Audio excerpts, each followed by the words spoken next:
Hey you, hey there! Makeup Forever has a new foundation and today I am going to be reviewing it. I am excited for this one because this is supposed to be a medium to full coverage foundation from Makeup Forever. This is the brand that is responsible for the first ever HD foundation for HD TV back when it first came out in the 2000s. So this is iconic and I'm hoping that this will be just as iconic as the original. So my fingers are crossed. Expect a full thorough review, all of my thoughts, a wear test, a check-in. This is what it looks like freshly on my face right now. But wait, watch this video in its entirety for the full story, for the whole entire review, the truth and nothing but the truth. So if you are here for this, then subscribe if you aren't already. I don't know if I have to keep on saying this. You guys should already be subscribed. But anyways, let's get into this video. Makeup Forever, HD Skin, Balancing and Perfecting Foundation, Review and Wear Test. Let's go. So over here, I've got two shades of this foundation, shade 214 WO, which stands for Warm Olive, and it is shade Sand, and also shade 220 W, Ecru, which this one is actually equivalent to my original shade in the original HD Skin Foundation. This one, which is shade 2Y20. So these are supposed to be identical. And just a little bit of background about Makeup Forever and about their foundations. I have loved this brand for such a long time. In fact, the original Ultra HD foundation was the very first full coverage foundation that I've ever worn as a young adult, back when I was in college. At that time, I lived in France. I remember going to a Sephora there, picking it up, and I was just so happy with the coverage and with the fact that it looked really undetectable on the skin. It was very pricey. Even at the time, it was around 40 euros, which was kind of crazy for a student, but you know what? I used my financial aid to buy that foundation because I loved it so much. It was incredible. At that time, I was breaking out pretty heavily on my skin. I mean, I still break out, but now it's a lot more manageable. But that original Makeup Forever Ultra HD foundation was my savior. I loved it. Sadly, I have to admit that I haven't loved a Makeup Forever foundation since then. Yes, since then. Although I did enjoy the HD Skin foundation that they came out with fairly recently, within the last 5 or 6 years or so. But that original one, nothing really ever came as close, unfortunately. There is also an HD Skin Hydro Glow foundation that is meant for drier skin types. It is very glowy, very dewy. So because I'm oily, my skin does not love it. It looks very, very greasy on me. Another one of their products that I've enjoyed lately is the Super Boost Skin Tint. This one is very nice. I am in shade 6 and I do use it periodically, but I have to admit I have other skin tints that feel a little bit lighter or have SPF that just perform a pinch better than this one. This one is good, but it is not like super memorable that I reach for it all the time. So that's kind of like my little background story on my Makeup Forever journey, if you will. But having said all that, today we are going to be talking about the new foundation, which I guess is supposed to replace the previous HD Skin.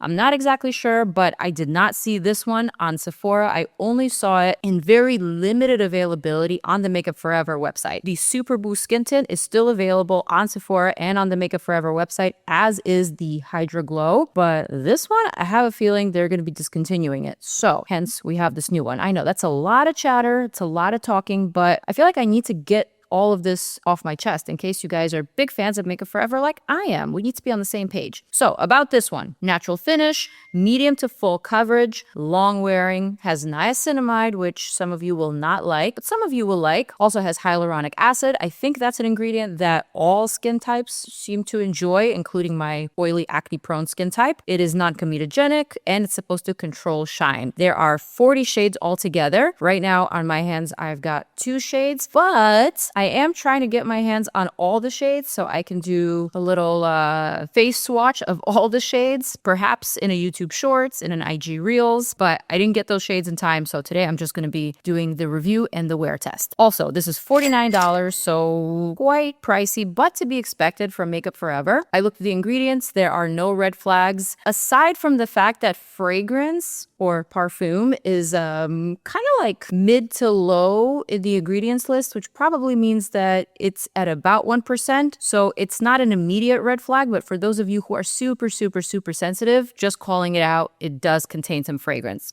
Let's see what else. Basically, this is supposed to be a heavy on the silicones and film formers type of formula.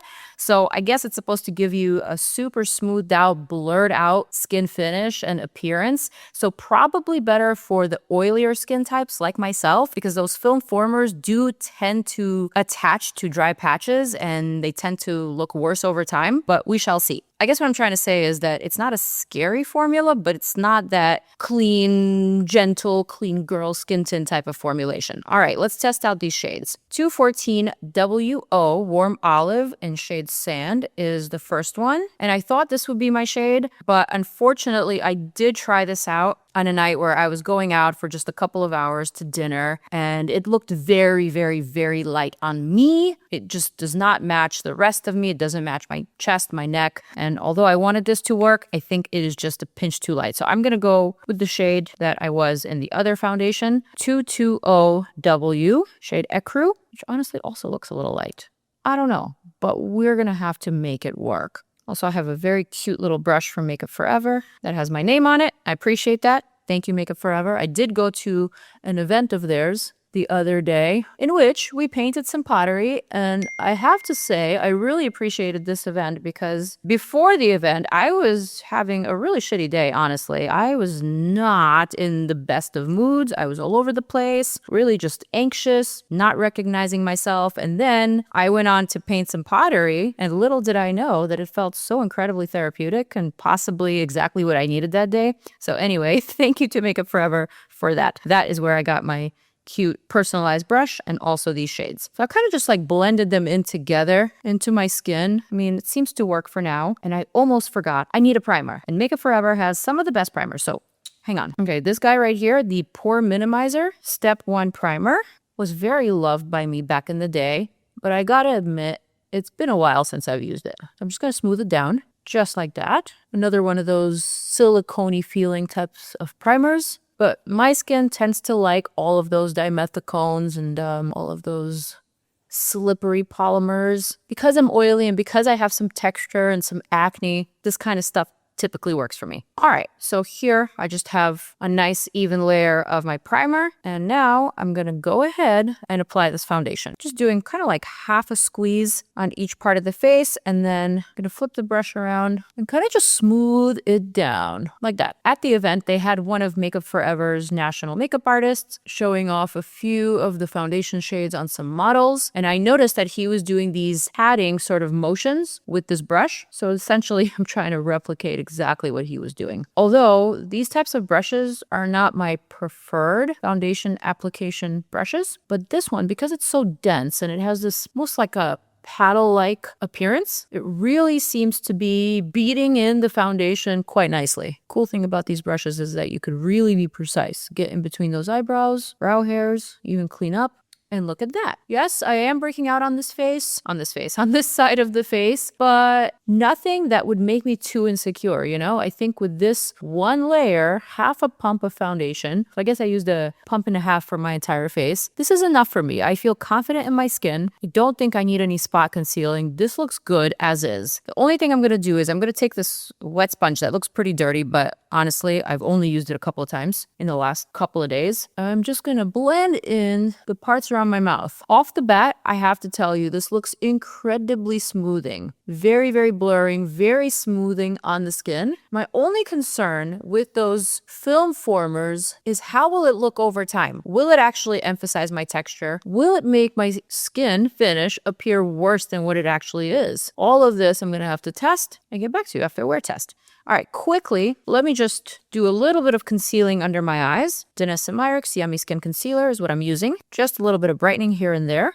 And now let me show you a quick close-up with the phone, just so we can get up close and personal. All right, here we go. This side of the face, definitely see some of my bumps here. But I don't know, somehow it's tricking the eye and it's almost bringing the attention to other parts of my face or other parts of my skin that look much better. Like this side of the face where I'm not breaking out looks amazing. Forehead looks pretty good too. Just realized I need to apply a little bit of foundation on my nose because it is looking just a bit red. So I'm going to use whatever's remaining on my little brush here. Next thing I'm going to do is I'm going to set everything with a powder that I love from Makeup Forever. This is the HD Skin Perfecting Pressed Powder. The shade that I use here is 1.1 light, but there's a couple of different lights. This one I like because you can really pile it on without it actually looking detectable, without it feeling heavy or bulky. It's an incredible powder that I could use in the under eye, all over the face, in the porous zone, literally everywhere. And it performs really great. Another cool thing about this powder, and I've talked about this powder many times before, but one of the things I really love about it is how friendly it is on acne bumps. It won't add more bulk to the actual bump. It won't make it look bigger or more 3D. It will just even out the area around it somehow. And again, you can just continue piling and piling without a second thought. Tell me it doesn't look good, because I think it does. And it also feels good. It doesn't feel heavy. Only thing I'm not liking, just looking at my monitor over here, is how flat, how pancakey my face looks. So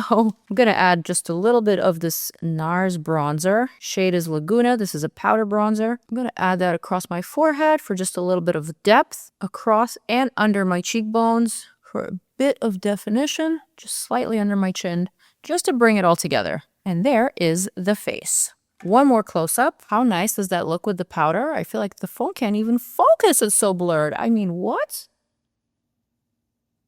Amazing. Of course, we have to see how all of this wears. So what I'm going to do is, before I cue in that good old time warping music, I'm going to apply this foundation or this makeup, this base, the exact same way tomorrow so I can show you what it looks like in daytime. And then I'm going to conduct a wear test. I'm trying to go for a full-on 10-hour wear test. I really want to check the longevity of this one. I hope it wears well. I have high hopes for you. Makeup Forever. Let this one be the one, please. All right, time to cue in that good old time warping music for that wear test.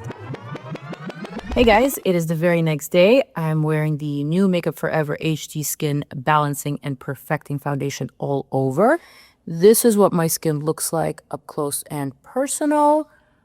I've been wearing the foundation along with the powder and a little bit of bronzer for about an hour now. You could see just a little bit of shine coming through the center of my face, but nothing too crazy, nothing too drastic. Overall, it looks really good. Right now, I'm sitting in between two windows. It is cloudy, but there's some tiny bit of sunshine coming through, which is probably reflecting against my oily skin. But overall, I will say the shine is being controlled. Everything looks smooth and balanced outside of the breakouts that I have on this side of the face that I tried to do my best to cover up, but the bumps are bumping. It is what it is. So let's see how this wears. So far, we are 1 hour in and it's looking really nice, which is a good thing for my very oily skin. But let's see what it looks like in 9 hours, or perhaps even in 10 hours. Let's go. Okay, guys, I am back. It is 9 hours later. I am in the bathroom, about to wash off this face, but first I have to show you what it looks like at the end of the day. Here is the forehead, the center of the face, this side of the face with a little bit of breakouts that I had, which, dare I say, actually look a little bit better than they did before. Why does my skin look so much smoother? Like this bump that was rather big is actually a little bit more subdued now. Anyway, here's this side of the face. This one didn't have any breakouts. And I gotta say, this foundation has really impressed me. It's worn really well, almost to the point where I can describe it as self-adjusting. I feel that in the previous clip where I was wearing the foundation for about an hour, you could see some oils forming in the center of the face, which you could still see. However, it's a little bit more evenly distributed and it does not look greasy. From far away, from this distance, it almost looks like I'm not wearing any makeup and this is just my normal skin acting normal and healthy and producing some oils throughout the day. Let's actually blot. Wow. And let's see what that looks like afterwards. I mean, that little bit just completely took care of any excess shine. without removing too much of the foundation. There's just like a little bit of transfer to be expected. But overall, man, I gotta say this has worn really, really well. I am pleasantly surprised. It doesn't look like it's clinging to any of my texture. I don't find that it's enhancing it. Like I said, I feel like it even made my acne heal up a little faster. Maybe perhaps it's the niacinamide or the hyaluronic acid that helped to kind of balance it overall. But I'm really, really pleased. This is a keeper. I'm going to keep her and I'm going to continue using her. So will I recommend this for my oily girls and boys? Yup, I will. This is a recommendation from me to you. Really excited to get my hands on all of those shades so I can swatch all of them on my face for you guys so you could find your shade. And perhaps maybe even I can find a closer shade match than this 220W. Perhaps I can even find a summer shade. So I'll definitely keep you posted. For now, I'm going to say farewell. I'm going to zoom on out and invite you to check out more of my videos right here. So click on them and I will see you guys in the next one. Peace out. I'm out. More.